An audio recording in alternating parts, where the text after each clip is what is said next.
Namo tassa bhagavato arahato samma sambuddhassa. Namo tassa bhagavato arahato samma sambuddhassa. Namo tassa bhagavato arahato samma sambuddhassa. Buddhang dhammang sanghang namasami.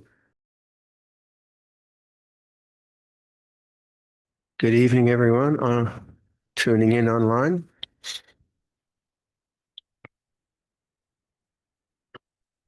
Just to finish off that second fetter, Silabbata Paramasa, I think TikTok is a good example of that, where a young person will, I mean, I've never actually seen TikTok. We have a TikTok in the monastery. Never, that's another thing. Um, so a young person portrays themselves on social media and then they don't get many likes and they feel depressed, or they get a lot of likes and they feel elated. You're really caught in social constructs, and there's no freedom in that. And it's quite a problem, isn't it, in society now? Or say racism, say the uh, whatever, my group is more superior than the more your group, that kind of identity with race or religion or whatever it is. So you could see how if you believed in that, you could never be free, because you'd always separate yourself from others in some kind of a way. As adolescents, we were all self-conscious, right? You're all worried about what kind of shoes you were wearing or whatever. We went through that. Hopefully, most of us outgrew that. But if you think about what the Buddhist teaching is asking us to do in terms of our relationship to each other, it's always the Brahma Viharas. Just as a mother loves her child, her only child, so my relationship to everyone should be. That's amazing, isn't it? That to me is like really beautiful. Whether I like you or not, or whether you're whatever you are. So cultural definitions usually come from fear, I guess. That's different than being a good person in culture. I want to help. I want to serve. I want to make it a better culture. I'm not coming from fear, and it isn't a self-identity. Um, so just to finish that one off. I must look at TikTok one day and see what we have a joke in the monastery. I don't know if you're going to get this, but we have a thing called, or where we an orientation weekend for people who are new to the monastery. They come for the weekend, and then we orient them to what Theravada Buddhism is, how to wash dishes, how to go to puja, how to bow, all these different things which make up the etiquette of our monastery. And in our monastery, we have a lot of ticks, and ticks they carry pathogens, and they're little guys. I had anaplasmosis fever earlier this year with a tick bite, and it wasn't so bad. I had to take doxycycline. Anyway, ticks are a very serious concern in the Northeast United States and the world, because they carry serious pathogens like Lyme's disease. Anyway, so in our orientation, to help everyone understand what ticks are, we have the TikTok. No, no, that's that's got nothing to do with Buddhism. I'm pretty sure I have suffered for my tendencies to judge, prejudge, criticize what I see, but shedding off this tendency seems elusive. Do they come from a place of dissatisfaction with oneself, lack of compassion, or lack of generosity with others? How do I wean off this habit? It's a good question in general, because I don't think you need to get to the roots of it so much. I think you just have to understand that this is a manifestation in consciousness, it's arisen because of causality. You could see the causality is from your education, from various angles, but I think the root of it is not so important as how you actually approach it. And the way I would say you need to approach these things is to make them fully conscious. And how do you do that? Well, usually if there's a like to if I'm critical of you, that's a perception. Right? I'm perceiving you as not being adequate. We call that sanya, sankara, some kind of, if we use it, Pali. So that's an object. Because I can identify it, I know that's a thing. Just as I can identify a snake or a flower, so that's a thing. It's a much more difficult thing to identify because I tend to think and identify with it very, very strongly. I think in terms of like, you shouldn't be this way, and you're too big, you're too small, and you were terrible last week too. So the mind just carries on that way. So it's actually kind of harder to identify this as an object and not just be the subject running around. But it is an object. I mean, just the fact that I can say I have this habit of always being critical means I know I've seen this come and go. It's not permanent. It's not who I really am. So it is an object. Um, and then I think that takes me to what is pure observation? How does that work? Um, and pure observation is quite difficult to do. And the way I was trying to encourage that was in the body meditation. I would say, make conscious the feelings in your mouth, and I use that language deliberately because I'm trying to encourage just a pure observation of an object, just as it is, and then and then another, the shoulder, whatever. So the localization is not important and the object is not so important, but it's the quality of the observing that is important. And when I do that and I notice my elbow or whatever it might be, then it just kind of comes alive, doesn't it? So it's not that it's dead, but you're not paying, unless it's painful, you don't kind of notice it. And then I localize attention on the hand, say, now, I'm not asking anything of it. I'm not trying to do anything about it. There's no agenda. So it's a pure observation. And the language, say, like Luangpor Viradhammo likes to use, I like to receptive awareness, allowing, just as it is, or Penyang Niang in Thai. It's just like this. Well, to do that, you have to be still and observe it. And then all the fingers are starting to be felt. Huh? Oh, you're a good hand. And it sort of comes alive. And that's an exercise in pure observation. And then you can do that with the flower. Just go out and look at one of the lovely plants and now observe it. Now you're using visual perception and just observe it and let it come to you. Let it unfold, as it were, in consciousness. And the exercise is the same because what we're training in is in a quality of attention which has uh, no program in it, no desire to get anything, no judgment of it, but also there's enough clarity to be present with it, so the mind isn't distracted. To do that with visual perception, and then that plant unfolds. It is as it is. Colors appear, whatever. Now apply that to mental perceptions. That's more difficult. Apply that to the feeling of being critical. It's the same idea, but it's more difficult to do because the feeling of being critical seems like so much like you are critical of them.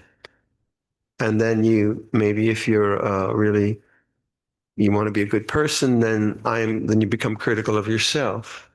So the sanya, the perception and the habit of critical looking just moves from one object to another, from me to you, from you to me, and back and forth and back and forth. So then if I know that is a habit, then I need to make an intention when it comes up. I'm going to really just observe what it feels like, this critical mood. Now, what'll happen? It won't be there because he won't be thinking about it. And you think, well, it's not there. But then you just wait. You just wait. It'll come up again. And you try to just let it be like the flower or the sound or the feeling in the body. Let it just unveil itself. Then what happens is your this particular habit now is beginning to be known as an object more and more strongly um, in your understanding of this subject. It because you're emphasizing the awareness, the silence behind it, and then the thing will dissolve. It'll dissolve into silence. So you've done two things. You've actually strengthened observation possibility on something that's usually creating a sense of self, and that's the problem, not the habit. That's the problem. And then you've also enhanced the sense of silence, even within that. So the next time it arises, because like this kind of a question usually implies a sense of self. I've got a problem, and it's a good, wholesome intention. You don't want to always be creeping around and making horrible comments about people. It's not a very happy way to live. But it becomes a kind of, I have a problem. I'm highly critical. I'm fed up with being critical. How can I not be critical? So then you approach that with the identity problem, sakkaya. I am someone who has this problem. I want to get somewhere, so then I want to do something. So the sense of me just reinforces the critical faculty, and then you criticize of yourself, or I'm not getting anywhere, or it's not working, whatever you want. Whereas when there is pure observation, that very mood uh, actually takes you back into the observation, takes you back into silence if you just notice it. The perception dissolves, doesn't go anywhere. It doesn't have any life. And then its consequent arising now is more informed by your pure observation. You're able to do that more and more. You're able to see that the very habit is actually always within this possibility of pure observation. Take something else like the tendency, say, if you're, like I said earlier, if you're meditating if you're used to meditating half an hour, and we have a 45-minute sit, then your internal meditation clock will start to say, well, that's enough after half an hour, and you'll start to feel restless or bored. That's a common thing. Now, it's the same thing. If I awaken to the fact that this is restlessness and boredom, then I'm aware. Quite often I don't. Quite often I just fidget. I just look at the clock, and then I try to do anapanasati, but I don't see that the underlying mood, the aroma, or whatever, is boredom or restlessness or not wanting this to happen anymore. I don't notice that. And I just become the guy that's looking at the clock and fidgeting and so on.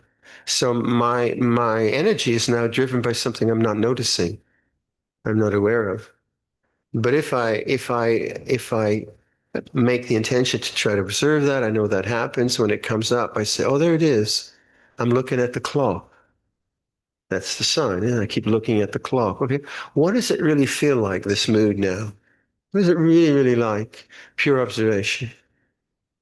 And what happens is that in that pure observation, the kind of sense of it being permanent and solid and me dissolves into silence, into the spaciousness of silence. And that very much like samadhi depends on that kind of pure observation. Because if you just react and try to push away that restlessness, you won't really get samadhi. You'll get control. You won't get that real deep peace of the mind. But if you can really notice that, looking at the clock, fidgeting, and just observe, what's that really feel like now? You are taken by the observing. You're taken by the silence more and more. This is so the exercise in the body awareness for me is a way of entering into that way of pure observation. Make conscious feelings in the knee, or sound, like just allow sound to come to you, and you can see if you train in ordinary sense perceptions, sense uh, data, and so on, you start to get an intuition how to do this because you've done it. You kind of train yourself, and then when these more complex bits of your psyche come up, which are very much your personality and your identity and who you are, and when you suffer, you're prepared more now to see that arise, and you ask yourself, what does it really feel like to be whatever it is? In this case, critical. What does it really feel like to be critical? Now you're not just like ignoring it and moving it away and moving on to anapanasati. You're just letting it come up and waiting.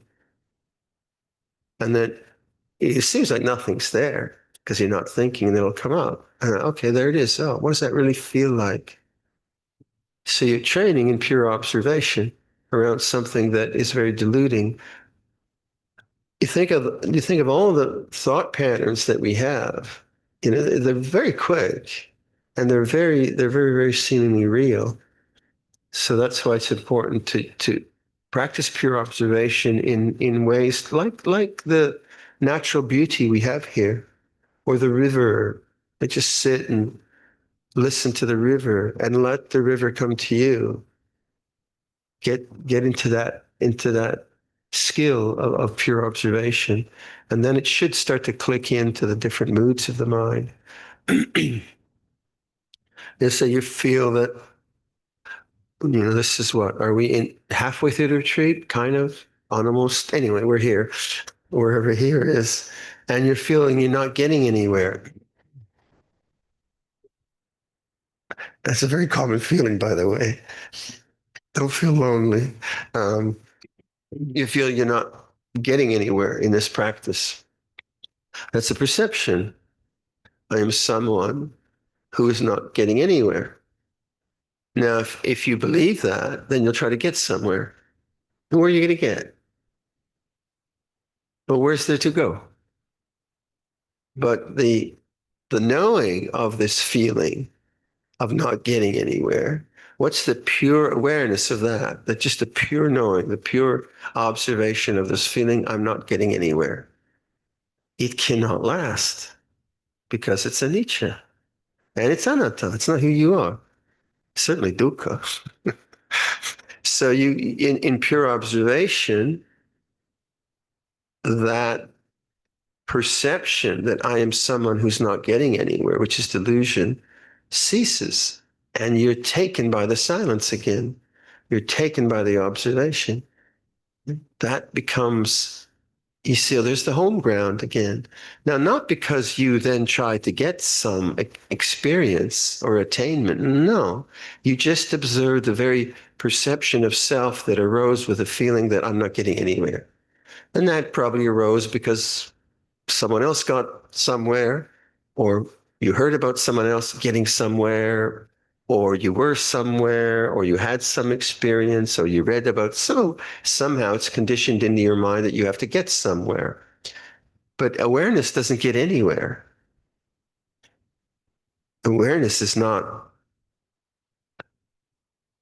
kind of time-bound geographical location. You don't get to awareness somewhere down in that forest over there tomorrow. Doesn't make sense, does it? Awareness is, awareness is, awareness is. So if you are interested in the unconditioned and the feeling of I'm not getting anywhere arises in the mind, you realize that's a condition that arises because it causes and it ceases. But the knowing of that is not conditioned. It's the silence in the background. Makes sense? Difficult to do. It does work. I was, crossing my heart and all that. But it's difficult to do because the thinking mind is so believable. So if you have, like if someone has a very strong tendency towards self-disparagement, and you go to an interview and three people are doing well, one person is sort of doing well, and you think you're not doing well, you go back and I'm just a terrible meditator. I'm a terrible meditator. I'm hopeless. I should never do this again. It's all thinking. It's all thinking, perception. And then you have to awake and say, what does it feel like to be a pathetic meditator? What is this really like before it goes into thinking? And you see it's nothing, actually. It's just a soap bubble. Or it's stronger and it's childhood trauma.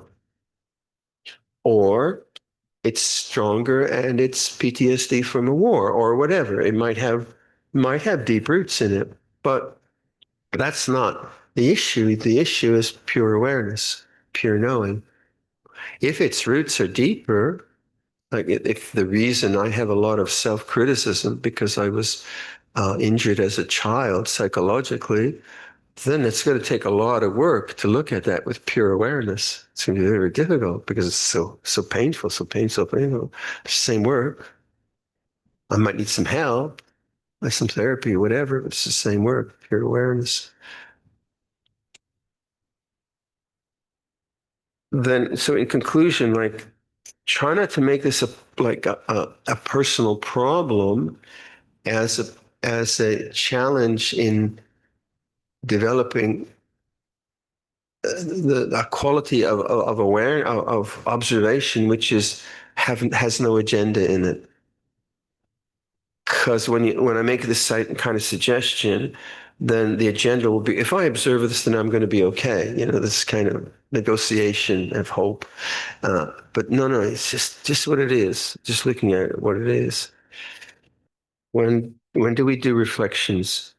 For example, a past event arose and I felt angry, remorseful, etc. Do I look into it deeply so as to understand myself and what happened? Generally, I'd say no. I'd say try to look at the sankhara or the sanya in the present moment. In some cases, in terms, especially if I'm saying about a trauma or things like that, then sometimes it's helpful. But in general, you basically want to be the person that is not that takes refuge in awareness rather than in analytical thinking and self-creating through analytical thinking. Because the danger there is you create another sense of self, which is not wrong. We did this and then we did that, and I should have done this and I should have done that. That might be, as a narrative, it might be true, sure, but you want to get out of your self-narratives. You want to get to the silence of the mind. And the self-narratives are endless. They just go on and on.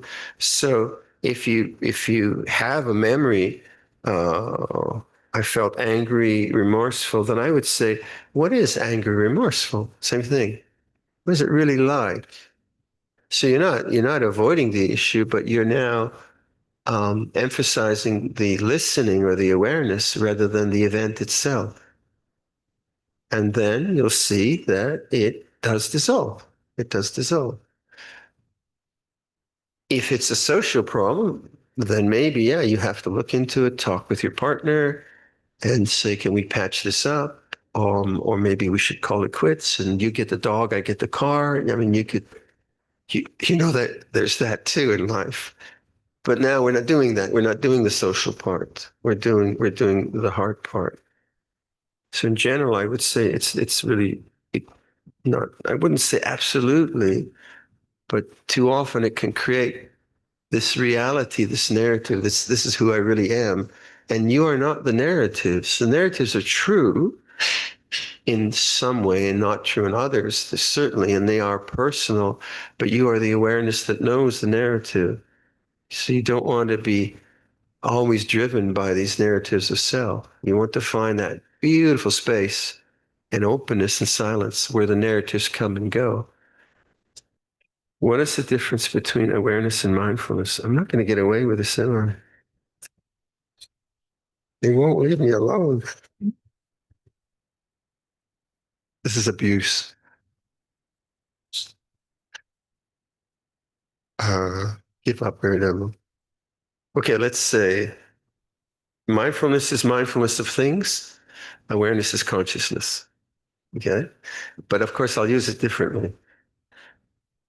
So mindfulness of a breath, mindfulness of so, anicca sanya, mindfulness of carrying a tray of coffee and not dropping it. You could use it that way.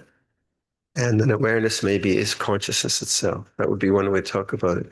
But having said that, I wouldn't rely on it because I'll probably say like, be aware of your breath. Oh, you didn't use mindfulness. You used awareness. I heard that. Please don't do that to me.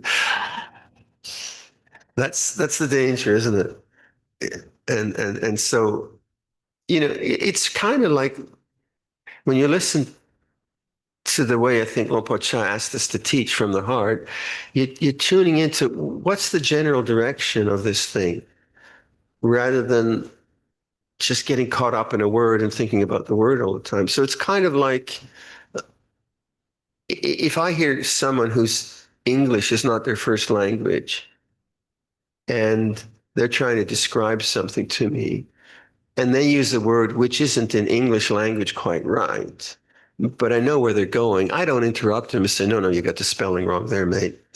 No, you're pathetic. Where'd you learn your English? You don't want to do that. So it's like listening with the heart rather than with the head. What is the general tone? Where is this leading us to? Having said that, we do have different words, and you have to admire me for trying. I gave it a go. I didn't crop out. Is it possible if we only listen to Dhamma and follow guidances, can we see Nibbana? What is Nibbana? Yeah, it's a mountain. It's a frog. Is Nibbana big? Is Can we see Nibbana? Why don't you just make awareness Nibbana? Let's keep it simple. Right? Just let awareness know awareness. See how that works. So it's not canonical, by the way. But when you allow yourself just to be the observer, or you take Luangpor Dun's the mind going out is the cause, the result of the mind going out is suffering, the mind knowing the mind is the path, the result of the mind knowing the mind is the end of suffering. That that kind of awareness of awareness, know that you know, that's the key. That's the key. That's the key. The constant occupation with objects, with thoughts, with problems, preoccupation means you're not available. That's the problem in that formulation. So silence, open heart, that simple, but hard to maintain. Then to the question, is it possible if we only listen to Dhamma and follow guidances, can we see Nibbana? Then does listening to Dhamma and following guidances do that for you? Does your does your attention stay open, present, and not get caught up with conditionality? Is your heart open to the way things are? Then yeah. If not, back to the drawing board. Figure it out. So no external thing can do this for us. We have to have our own motivations. But sometimes a Dhamma talk and oh yeah, I get it. And you do it. You become it, right? But sometimes Dhamma talks are like you fall asleep, which happens too. So it's not a guarantee. But be careful not to think that Nibbana is an event or an experience. Because then it's always like me trying to get something where it's if you look at the language of Nirodha or Ploy Wong, it's more like relinquishment, letting go, relaxing into the silence of the mind. I got like that idea of our real home. I find that really this last year very appealing. What does it mean that just to let go of desire? So if you set up Nibbana as a thing you're going to get in time, you set up self, you set up time, you set up desire. Is this going to get me to Nibbana? Is it like is it a choo-choo train or is it one of those bullet trains in China? That's the kind of probably the wrong way to think about it. Whereas the way I think the better way to think about it is that awareness is your real home. That's what I would say. That kind of something simple, and then when your mind has doubt about, is this really working? Am I like in the neighborhood at least of Nibbana? That's a doubt. And then really observe that. Oh, I don't know. What's that feel like? Then you're in the territory of awareness. Otherwise, you're always looking for something, trying to find something. Am I there? Am I not there? Am I almost there? And that's just sanya. That's just sankhara, creating a sense of self. And each time you know it, oh, awareness is my real home. That's it. I'm home already. Nowhere to go. Love these questions. During the sitting and walking meditations, should one wear one's glasses? Doesn't matter. Great question. Not a difficult one. As a layperson living in a mundane world, I am often enslaved by the desires of the five senses. Not good. Can you advise how to use awareness to deal with this? Yeah, just let go of enslavement, I suppose. I mean, just don't go there. But outside of a facetious remark like that, I'd say you have to develop a strong morning practice. You have to somehow in your daily life get a serious chunk of time, an hour of meditation, so your mind begins to appreciate silence and it begins to be uninterested in distraction. And I don't see any other way of doing that except some serious daily life practice that you do every day religiously. And it's not just 10 minutes. People tell me, oh yeah, Bhante, I do 10 minutes of meditation every day. I said, well, really? Wow, that's stunning. How much do you spend on TikTok? So, if you're serious, like an hour, and people say, well, I don't have enough time for an hour. Yeah. How much time did you spend on WhatsApp and sorting through your photos of China, right?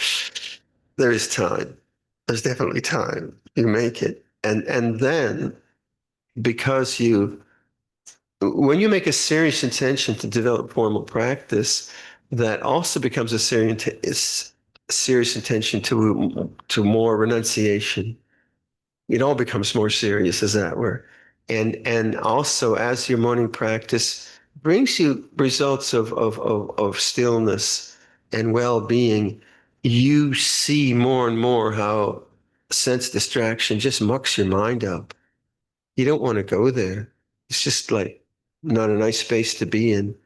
Whereas if you don't have some basis of samadhi or silence or stillness, then you need the distractions. Because you feel restless, you need the distractions to feel somehow well. So that's the only way I can see how this works. That's probably why I became a monk in some way. And so, like, in a serious morning practice, requires you to go to sleep early. So if you're or sleeping late, it depends on what your lifestyle is. But if your lifestyle is you've got to be at work at 8 in the morning or 9 in the morning, and you've got a 45-minute commute, and you do have to brush your teeth, and you would like a sandwich, and maybe even a shower, you got to get up early, which means you got to go sleep early. And so it's a lifestyle thing. And yeah, but I like to go to the restaurant with my friends until 12 o'clock. Okay, go to the restaurant at 12 o'clock and wake up at 7. When are you going to get your meditation in? I'll get my meditation in at, at, at, when am I going to get it in? Because I got to go to the restaurant, right? So it's a life, it's a lifestyle thing, which you have to give something up. You have to give something up, or just do a lot of retreats, but then that helps too.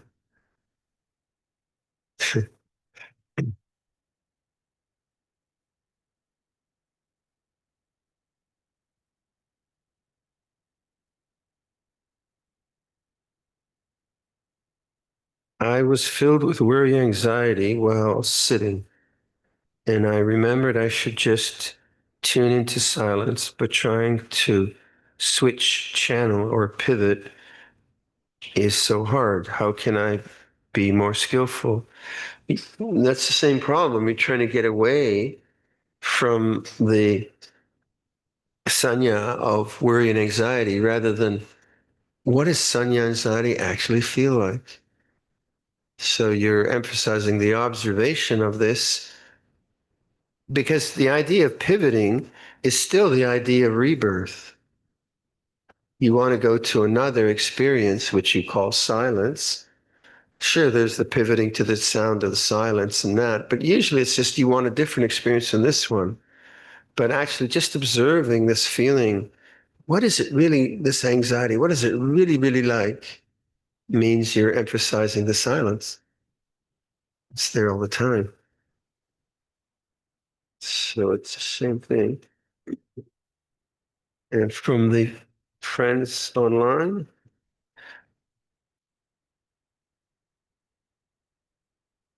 can you please elaborate a little more on the relationship between happiness of the heart and freedom of the mind? Well, when I feel kind towards you, I feel happy and free. When I feel you are a horrible person, I feel unhappy and trapped by that mood. When when someone criticizes or insults me and I can't forgive them, I just keep remembering, you insulted me, you creep. I'm trapped and unhappy. If suddenly I realize, well, I don't want to live there, I say, that was difficult, but I really forgive you. May you be well. I'm happy and free. The open heart. Um, I wish I had um,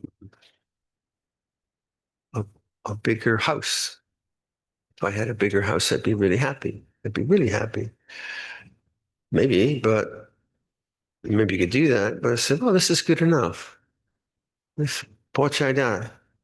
Humility. Yeah, it's good enough. I got a shower, got a room, got an air conditioner. Ah, it's good enough. The heart is open. I feel happy. This house, it's only got one air conditioner. I want two air conditioners. Heart's unhappy. Greed, hatred, delusion are unhappy states of mind. The open heart, Brahma Viharas, they're beautiful, aren't they? Even compassion. Compassion is not worry. Sometimes we mistake compassion for worry. It's not worry. It's really connecting to someone. You know, some of the stories of His Holiness the Dalai Lama, where imagine how many refugees he's seen coming out of Tibet, China, and damaged things. And he'll talk about it, and he'll be with a person who's come out, and he'll be crying with them. He'll be crying with them because he really understands their suffering. And then the next group of people come, he's laughing with them.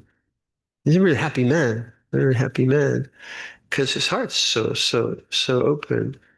Um, so to me, the openness of the heart is so terribly important, terribly important. Um, Thank you for your teaching thank you for your teachings on mudita, nature's delight. I often experience nature as therapeutic, source of peace and happiness. Is mudita nature experienced differently from leaning on nature for comfort? Go ahead, lean on it. It's not dangerous. If they cut the tree down in front of your house and you get angry, you're going to have to work for that. But you need all the help you can get. So go out in nature, Luangpor Buddha. I always use the word Luangpor, then I said Luangpor Buddha. The Buddha, you get it? The Buddha asked us to live in forests. And he asked the monks to live in forests. Forests are healing places. You see a tree, you know, and you feel the leaves and the smell of the leaves. They're very, very healing places. Gardens. So yeah, go for it.